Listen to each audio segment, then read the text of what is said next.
So, what if the ultimate goal of your life, the thing you've been told to strive for since you were a kid? Right, like being a good person and getting into heaven. Yeah, exactly. Living peacefully forever. But what if all of that is actually, well, considered a massive spiritual failure? Oh, wow. That's a heavy thought. Right. What if settling for eternal life in paradise means you basically fell for the oldest trick in the book, and that your true hidden destiny was to literally mutate into an angelic force of nature? It completely shatters the baseline of pretty much every major spiritual tradition out there. I mean, we are so used to the idea of a linear path. Yeah, the classic finish line. Exactly. You do your time, you pass the test, and you get to rest. But the framework we are looking at today argues that resting is, well, exactly what the antagonist wants you to do. Welcome to today's deep dive, everyone. We are stepping into a spiritual landscape that is honestly just completely wild and intensely provocative. It really is. Our mission today is to unpack a highly complex, deeply esoteric text. It's titled The Ascent from Humanity to Angelic Highliness. Now, before we take a single step further, I need to establish the absolute foundational rule for our discussion today. Very important rule, yeah. All the theories, the radical interpretations, the historical claims, the linguistic discoveries, everything we're about to explore belongs entirely to one single author, and that's Dr. Khaled Waleed. Right, and that is a crucial lens for everything we're about to discuss. We are stepping inside Dr. Waleed's specific universe. Well, you really are. We have to live our preconceived theological notions at the door to even, comprehend the architecture he has built. And I want to address you, the listener, directly for a second. Dr. Waleed's text contains some highly charged religious, political, and historical reinterpretations. Very charged. So the goal of this deep dive is absolutely not to endorse or validate these viewpoints. We are not taking any sides here, and we certainly aren't preaching a new doctrine. No, not at all. Our only job today is to impartially map out Dr. Waleed's unique theological framework exactly as he presents it. We just want to give you the tools to understand the mechanics of his source material. Think of us as cartographers charting a very unfamiliar territory. Precisely. We are just drawing the map of the terrain Dr. Waleed has laid out. We're pointing out the major landmarks and, most importantly, the underlying logic he uses to build his arguments. Okay. Let's unpack this. We started with this massive premise, humans evolving into angels. Yeah, a huge shift. So to understand Dr. Waleed's framework, we first have to understand his definitions of spiritual success. Because, if heaven isn't the goal, what is? What's fascinating here is how he creates a hard dividing line between two concepts. He talks about al-khulud, which means immortality, and al-mulk, which he defines as the angelic state. Al-khulud and al-mulk. Got it. Yeah, and this distinction is basically the engine driving his entire theory. In mainstream theological thought, al-khulud, eternal life in paradise, is the ultimate finish line. Right, that's what everyone wants. But Dr. Waleed argues that al-khulud is actually just a phase, and honestly, a rather base one at that. He defines immortality merely as continuous service and instinctual control within a specific time frame. So it's just more of the same. Essentially, yeah, it's an earthly material existence stretched out into infinity. He argues that if you are settling for immortality, you are settling for your base, worldly instincts. You're just asking the universe for more time to consume, to live, and to control your immediate surroundings. So immortality, in his view, is just a trap of the ego. You just want your current state to never end. But then there's al-mulk. How does he define that one? Al-mulk is the true pinnacle. According to Dr. Waleed, this isn't just living forever, this is the mastery of divine wisdom. It is possessing the keys to the very names, the underlying codes of reality that God originally taught to Adam. It is this ontological transition from being a subject who just lives inside the universe to an angelic administrator who literally helps run it. Think of it this way, for everyone listening. Immortality is like being handed the keys to live in a luxury mansion forever. You get to enjoy the house, but you didn't build it. And you have no idea how the plumbing works. That's a great analogy, actually. Right. But becoming angelic, achieving al-mulk, is like being handed the architectural blueprints to design the entire city. Dr. Waleed is basically saying most people are desperately polishing their house keys, completely unaware that the blueprints were on the table all along. Exactly. They don't even see the blueprints. But I have to push back here on behalf of the listener. How does Dr. Waleed say one actually achieves this higher state? Because it can't just be about wanting the blueprints really badly. Oh no, it's not about desire at all. It's about a very precise mechanism. And Dr. Waleed claims to have found it hidden in plain sight. Hidden how? It comes down to a linguistic key, something he calls the science of dhikr. Now, in traditional Islamic practice, there is a concept called dhikr with a dh sound, which translates broadly to the remembrance of God. Right, often achieved through chanting, prayer, or repetition. It's a very common, very foundational spiritual practice. Right. But Dr. Waleed points to a very specific, slightly different word in the original Arabic text of the Quran. He focuses on dhikr, spelled with a hard D. Wait, just a one-letter difference? Literally a one-letter difference. How does Dr. Waleed justify changing the entire trajectory of human spiritual evolution based on a single letter? That seems wild. Well, because in Arabic, root letters are the absolute DNA of a word's meaning. Dr. Waleed argues that the traditional dhikr with the DH is passive. It's rote memorization or just vocal repetition. Okay, and the hard... But dhikr with a hard D, he argues, represents a state of active, cognitive decoding of the universe. It is the intellectual and spiritual internalization of divine signs. He isn't talking about reading a word out loud. He's talking about a cognitive state of unlocking reality. Let me make sure I have this. So dhikr with a DH is like reciting a beautiful poem. But dhikr with a hard D is like, I don't know, solving a complex physics equation that actually alters your perception of gravity. That is exactly how he frames it, yes. And he backs this up by pointing out that this exact spelling, dhikr, appears in a highly specific mathematical pattern in the text. Mathematical pattern. Yeah, it shows up exactly 7 times in the Quran, 6 times in Surah Al-Qamar, which is the chapter of the moon, and exactly 1 time in Surah Yusuf, the chapter of Joseph. Why those specific chapters, though? What is his logic there? Dr. Waleed argues this is a literal encoded map. The moon represents traversing the night sky, moving through the cosmos. Joseph represents the ultimate story of elevation, rising from the bottom of a dark well to the absolute height of power. Oh, interesting. So they both represent ascension. Exactly. Dr. Waleed states that these 7 instances of the word dhikr act as a combination lock. They correspond perfectly to the process of traversing the 7 heavens. You use this active cognitive decoding to literally ascend through the 7 layers. Okay, so dhikr is the combination lock. But knowing a combination doesn't help at all if you're standing in front of the wrong safe. Precisely. Because Dr. Waleed argues you cannot reach this angelic state without being physically and spiritually anchored to a very specific location on Earth. Here's where it gets really interesting. This leads to what might be his most radical claim yet, a massive geographic shift. It is a total geographic upheaval, honestly. Dr. Waleed claims that the true compass of faith, the ultimate center of divine light, what he calls the Qibla of truth, is not in Saudi Arabia.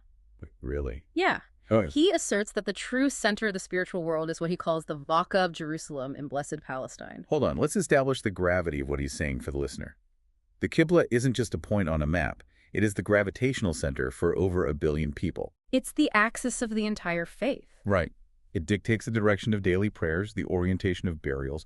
Moving it from Mecca in Saudi Arabia to Jerusalem isn't just a small tweak.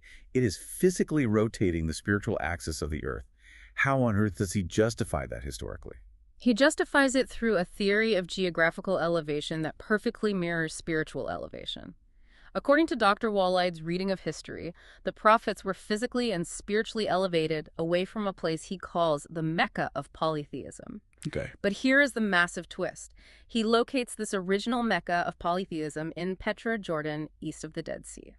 So he's saying the original site was Petra, but it was corrupted somehow. Yes. Yeah, exactly. He argues that early history was anchored in Petra, but because it became a center of polytheism, God commanded a massive geographic shift. Okay, so they moved. The prophets were moved from the east of the Dead Sea to the west of the Dead Sea to the Baca of Faith in Jerusalem. Dr. Waleed calls Jerusalem the abode of peace and insists it is the only true life raft for believers. So his logic is that just as humanity must ascend from base instincts to angelic states, the geographic center had to ascend too. Right, from a corrupted city to a pure one. If your spiritual compass isn't anchored to Jerusalem, he argues, your combination lock of dhikr simply won't open the heavens. But if Jerusalem is this ultimate blinding center of light in Dr. Waleed's theory, why has humanity supposedly been looking in the wrong direction for centuries? I mean, we didn't just wander away by accident. Every grand theory needs an antagonist, right?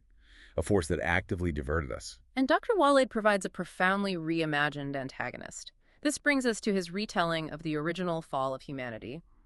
We are all familiar with the story of Iblis, or Satan, tempting humanity in the garden. Sure, a classic story. But Dr. Waleed explicitly claims that Iblis is female. Wait, what? A female fallen angel? That's definitely a massive departure from mainstream depictions. Why does her gender or her origin matter to his specific theory? It matters because of the psychological manipulation she employs. According to Dr. Waleed, Iblis was once a high-ranking angel who fell from her status. Because she used to be an angel, she knew exactly how the architecture of the heavens worked. Ah, so she had the inside scoop. Exactly. Her method of deceiving humanity wasn't just to offer them something obviously evil that wouldn't have worked. Her tactic was far more insidious. She basically weaponized the truth to sell them a lie. How exactly did she do that? What was the pitch? Dr. Waleed points to Surah Al-Araf, verse 20. In his interpretation of this verse, the female Iblis tempts humanity with two distinct options. She says, you can either become angels or you can become immortals. Oh, wow. Dr. Waleed argues that Iblis used the absolute truth of angelic ascension, which she knew was humanity's true destiny, to trick them into desiring earthly immortality instead. She made immortality sound like the safer, more appealing, more permanent option. So she basically said, hey, you can do the really hard work of learning to read those complex architectural blueprints, or, I can just give you the house keys right now forever. That's exactly the pitch. And if you're listening right now, you've probably been taught that your base instincts, wanting security, wanting longevity, wanting to leave a legacy, are entirely natural and good. But Dr. Waleed is telling you that those exact desires are the trap. They are the exact mechanism the female Iblis used to keep you grounded. Exactly. And that brings us to the physical mechanism of that temptation, which is the famous forbidden tree. Now, if you are picturing a botanical tree with an apple, Dr. Waleed says you need to erase that image completely from your mind. Let me guess, the tree is a metaphor for something much darker in his framework. Far darker, and honestly far more political.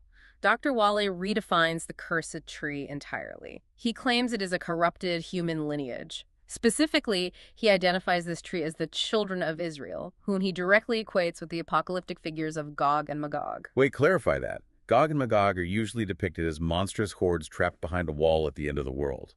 How does Dr. Waleed extract a modern socio-political meaning from ancient apocalyptic figures? He treats them as metaphors for systemic earthly power. Dr. Waleed breaks it down like this. He says Gog represents a corrupted religious and political cartel, while Magog represents a ruthless military and financial cartel. He argues that God strictly forbade early humanity from intermarrying or merging with this specific lineage. So intermingling was the real forbidden fruit. Exactly. Iblis tricked humanity into believing that mixing with this tree, aligning with this massive earthly power structure, held the secret to immortality and spiritual elevation.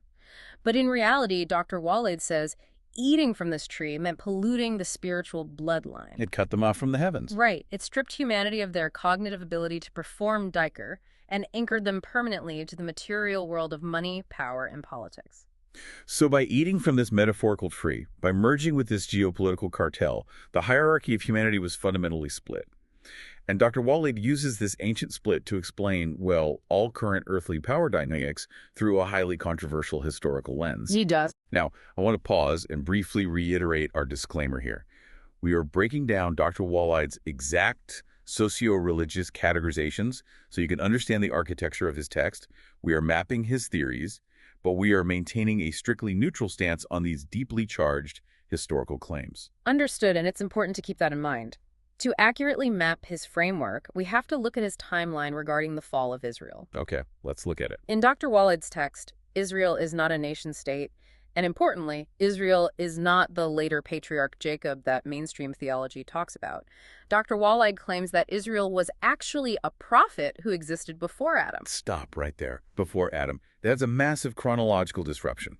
In established theology, Israel is Jacob, the grandson of Abraham, who lived thousands of years after Adam. Right, it's a huge shift. How on earth does Dr. Waleed justify ripping this figure out of the established timeline and placing it before the very first human? He does it to establish a precedent of failure before humanity even begins. In Dr. Waleed's timeline, Israel was a distinct pre-Adamic prophet who was actually given the first chance at angelic ascension. So he was the prototype. Exactly. Dr. Waleed claims God took Israel on a night journey, showing him the divine signs and offering him immense cosmic favor. However, Dr. Waleed describes this pre-Adamic Israel as psychologically weak. He claims Israel fundamentally betrayed the divine trust because he just couldn't handle the immense patience and rigorous cognitive discipline required for angelic elevation. He folded under the pressure. He did. Confronted with the vastness of the angelic state, Israel chose the easy way out. He chose earthly power, he hoarded money, and had a desire for numerous children. He chose the house keys over the blueprints. Wow. Dr. Waleed actually cites Surah Al-Araf, verses 175 and 176, to describe Israel's subsequent spiritual state. He literally likens Israel to a panting dog that detached completely from God's signs. A panting dog. That's intense imagery. Yeah, tongue lolling out, endlessly chasing material wealth. Furthermore, Dr. Waleed claims that because of this original betrayal, this figure of Israel was later cursed by both the prophet David and Jesus. So if this pre-Adamic Israel failed the test and fell from grace in this framework, leaving this corrected lineage behind, who takes up the mantle? Who is supposed to actually achieve this angelic ascension? This is where Dr. Waleed introduces the concept of the Arab-Adami. Because Israel failed the ultimate test, Dr. Waleed claims that God stripped that lineage of its cosmic role and transferred the divine favor to what he calls the illiterate Arab-Adami humans. Illiterate? Yeah, but he uses the term illiterate not as an insult, but to imply an uncorrupted, blank slate purity. They are free from the convoluted political machinations of the Gog and Magog cartel. How does he prove this transfer of power in his text? He leans heavily on his interpretation of Surah Al-Isra, verse 70. Dr. Waleed reads this verse as definitive proof that the Arab-Adami is both biologically and spiritually elevated above the children of Israel. Okay, so it's biological too. Very much so. In his theology, the Arab-Adami is specifically tasked and designed by God to replace the fallen lineage as the righteous, uncorrupted successors on earth. They are the ones built to finally complete the angelic ascension that Israel abandoned. I have to point out, Dr. Waleed is essentially describing a zero-sum cosmic spiritual war here. He claims the modern descendants of Israel are actively trying to immortalize their fallen ancestors' legacy of material control. That's his core historical thesis. He even claims in the text that they deliberately renamed the blessed land of Egypt, which he insists is actually the true land of Canaan after this, quote, cursed dog.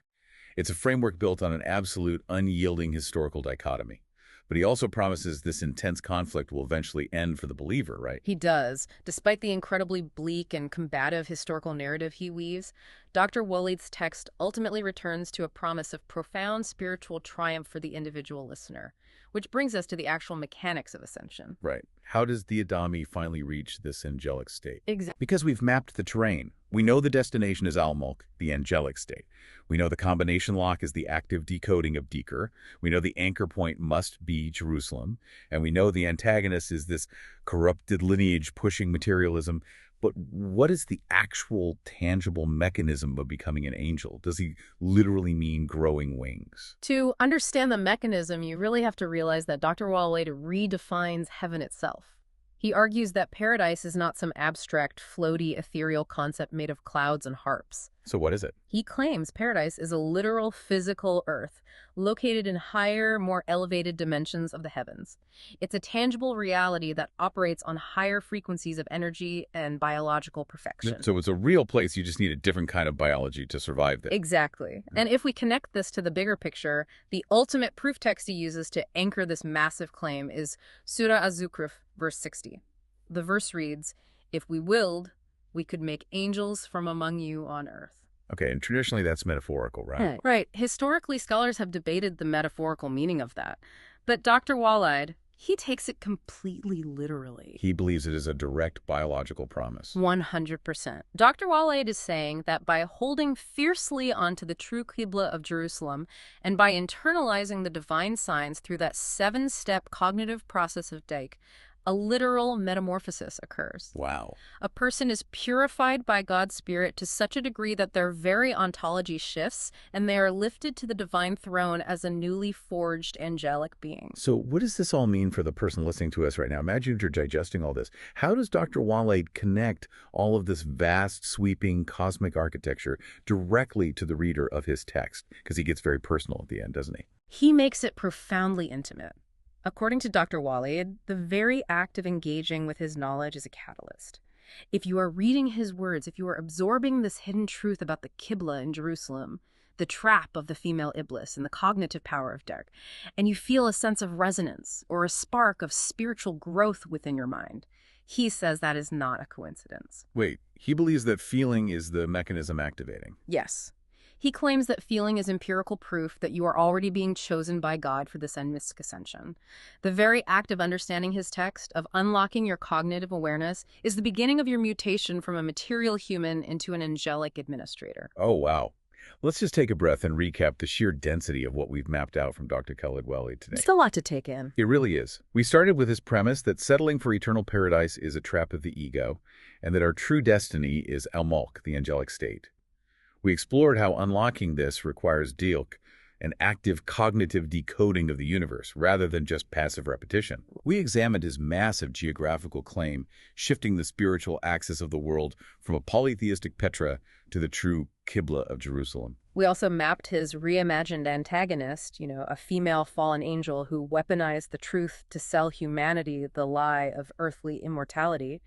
And we unpacked his definition of the forbidden tree not as fruit, but as a corrupted genetic and political cartel, Gog and Magog. And we looked at his radical historical dichotomy, where a pre-Adamic prophet named Israel fails the test of ascension, choosing material wealth like a panting dog, leading to the rise of the Arab Adami to take the mantle of earthly succession, all culminating in the literal biological evolution of humans into angels on a higher dimensional Earth. It is an incredibly intricate, deeply unorthodox system. Dr. Waleed leaves almost no traditional stone unturned, rebuilding theology basically from the linguistics up. It really is a complete paradigm shift. This raises an important question, though, stepping back from the specific details of Dr. Waleed's universe. We spend so much time today thinking about human evolution in purely biological or technological terms, right?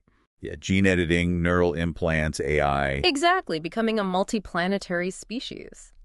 But if a framework even remotely resembling Dr. Waleed's were true, what if the next stage of human evolution isn't physical or technological at all? Right. What if it's entirely ontological?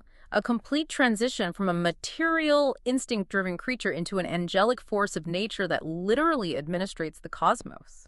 That brings us right back to our original question. If the goal isn't just to reach the roof of the house, but to realize you were meant to design the sky itself, how would that change what you value tomorrow morning? Do you keep chasing immortality and worldly comfort, or do you start actively decoding the universe? Something for you to mull over. Thank you for joining us on this deep dive into Dr. Khaled Waleed's complex universe. We'll see you next time.